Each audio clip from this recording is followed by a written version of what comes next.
Bayangkan kamu membeli sebuah mobil bekas, tapi saat kamu menyalakan mesinnya, angka pada odometer masih menunjukkan 0 km.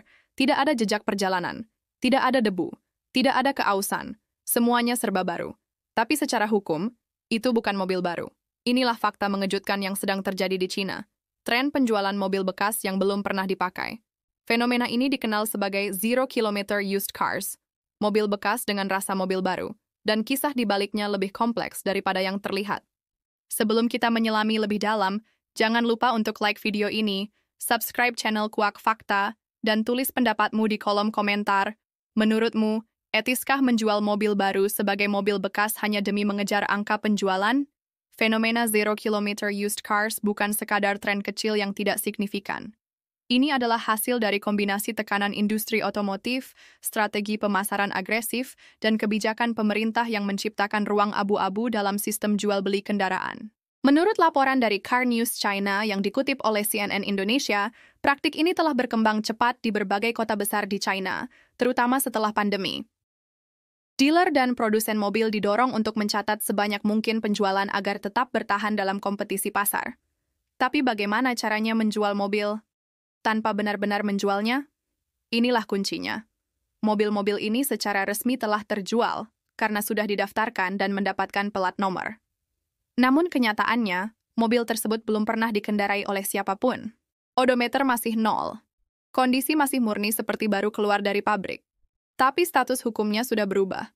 Mobil tersebut dianggap bekas karena sudah terdaftar. Praktik ini memungkinkan dealer dan produsen untuk mengklaim bahwa mereka telah mencapai target penjualan tertentu. Mengapa ini penting? Karena dalam sistem distribusi mobil di China, angka penjualan sangat berpengaruh terhadap berbagai hal, mulai dari peringkat dealer, bonus manajer penjualan, hingga subsidi dari pemerintah. Beberapa daerah di China menawarkan insentif besar bagi produsen atau distributor yang bisa menunjukkan jumlah penjualan tertentu. Misalnya, pemerintah lokal mungkin memberikan subsidi hingga puluhan ribu yuan untuk setiap kendaraan yang berhasil dijual. Nah, dengan mendaftarkan mobil dan menjadikannya sebagai penjualan, meski belum pernah benar-benar dikemudikan, produsen bisa mengklaim subsidi tersebut. Hal ini terdengar seperti manipulasi sistem, tapi di sisi lain semua dilakukan dalam kerangka hukum yang belum secara jelas melarang praktik ini. Dan disinilah letak dilema etis dan legalnya. Di satu sisi, konsumen bisa mendapatkan mobil dengan harga diskon besar, karena statusnya bekas, walaupun mobilnya masih segar dari pabrik. Di sisi lain, ini menciptakan distorsi dalam data penjualan nasional, dan bisa merugikan dealer lain yang bermain secara konvensional. Dalam banyak kasus, mobil-mobil ini dijual ke konsumen akhir melalui pasar sekunder, biasanya dengan potongan harga yang cukup signifikan. Para pembeli diuntungkan karena bisa membawa pulang mobil yang sejatinya baru, tetapi dengan harga bekas. Tapi ada sisi gelapnya.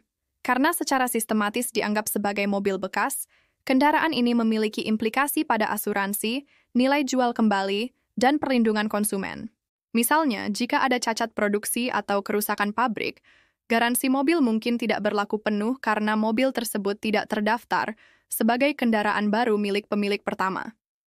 Beberapa analis industri otomotif di China telah memperingatkan bahwa tren ini berpotensi merusak kepercayaan publik terhadap sistem jual-beli mobil. Ketika mobil baru bisa secara sah diubah statusnya menjadi mobil bekas hanya demi pencapaian angka, apa yang bisa dijadikan tolok ukur kualitas dan transparansi dalam industri otomotif? Jika kamu merasa topik ini penting untuk diketahui lebih banyak orang, bantu sebarkan dengan klik tombol share. Dan jangan lupa, terus ikuti channel ini agar kamu tidak ketinggalan fakta-fakta unik lainnya dari seluruh dunia. Mari kita lanjutkan dengan melihat siapa saja yang terlibat dalam skema ini. Di balik tren zero kilometer used cars, terdapat kerjasama diam-diam antara produsen mobil besar, jaringan dealer resmi, dan bahkan lembaga keuangan. Mengapa lembaga keuangan? Karena mereka seringkali menjadi penyedia kredit kendaraan dan ikut memfasilitasi proses pencatatan mobil-mobil terjual tersebut. Menurut investigasi dari South China Morning Post, banyak kendaraan ini sebenarnya tidak pernah meninggalkan gudang penyimpanan utama atau pelabuhan. Mereka hanya secara administratif didaftarkan, lalu dibiarkan parkir dalam kondisi baru. Bahkan, ada dealer yang secara terbuka mengiklankan mobil dengan status zero kilometer used sebagai peluang terbaik membeli mobil baru dengan harga bekas. Ironisnya, praktik ini tidak hanya muncul di China. Beberapa negara lain, terutama yang memiliki sistem subsidi otomotif yang longgar, juga mengalami gejala serupa, meskipun dalam skala lebih kecil. Tapi hanya di Cina praktik ini berkembang menjadi tren pasar yang besar dan sistematis. Pihak pemerintah pusat di Beijing telah menyadari keberadaan tren ini. Namun, karena banyak regulasi mengenai insentif mobil berada di bawah kendali pemerintah daerah, tindakan tegas seringkali terhambat oleh perbedaan kebijakan antar provinsi. Beberapa daerah bahkan secara diam-diam mendukung praktik ini karena mereka sendiri ingin menunjukkan angka pertumbuhan ekonomi dari sektor otomotif. Secara sosiologis, ini menunjukkan bagaimana insentif ekonomi bisa menciptakan anomali dalam sistem pasar. Apa yang terlihat sebagai keberhasilan, peningkatan angka penjualan, pertumbuhan industri otomotif, penyerapan tenaga kerja, sebenarnya adalah gambaran semu. Realitasnya, banyak mobil terjual itu belum benar-benar digunakan oleh konsumen. Jika kamu pernah berpikir bahwa angka penjualan industri selalu mencerminkan keberhasilan pasar, kasus ini memberi kita alasan untuk berpikir ulang. Karena angka bisa dimanipulasi, dan praktik zero kilometer used cars adalah salah satu contohnya yang paling nyata. Dalam dunia pemasaran, ini disebut sebagai push strategy, menyuntikkan produk ke pasar tanpa memperhatikan apakah ada permintaan real dari konsumen. Mobil-mobil zero kilometer didorong keluar dari sistem inventaris produsen, dicatat sebagai penjualan, lalu disimpan sampai dealer menemukan pembeli akhir. Apakah praktik ini legal? Secara teknis, iya. Tapi apakah itu etis? Itu pertanyaan yang masih diperdebatkan. Menurut pendapat Profesor Chen Ming dari Universitas Otomotif Beijing, dalam wawancara dengan China Daily, praktik ini adalah hasil dari ketidakseimbangan antara target penjualan agresif dan realitas pasar yang melambat.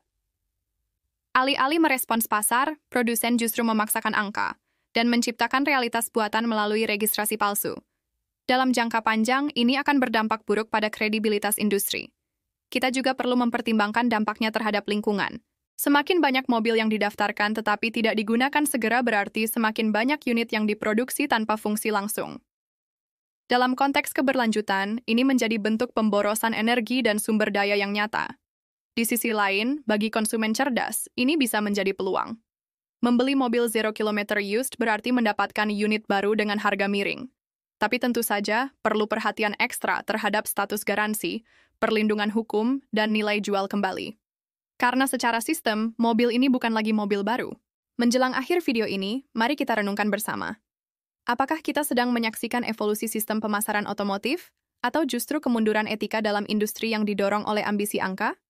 Kalau kamu menemukan praktik seperti ini di negara lain atau memiliki pengalaman serupa saat membeli kendaraan, tulis ceritamu di kolom komentar. Kita bisa belajar dari pengalaman masing-masing. Dan tentu saja, jangan lupa untuk like, subscribe, dan aktifkan lonceng notifikasi agar kamu tidak ketinggalan konten edukatif lainnya dari channel Kuak Fakta. Terima kasih telah menonton sampai akhir. Kita akan terus menguak fakta-fakta menarik dan mengejutkan lainnya dari berbagai penjuru dunia. Karena dunia ini tidak pernah kehabisan kisah yang perlu kita pahami lebih dalam.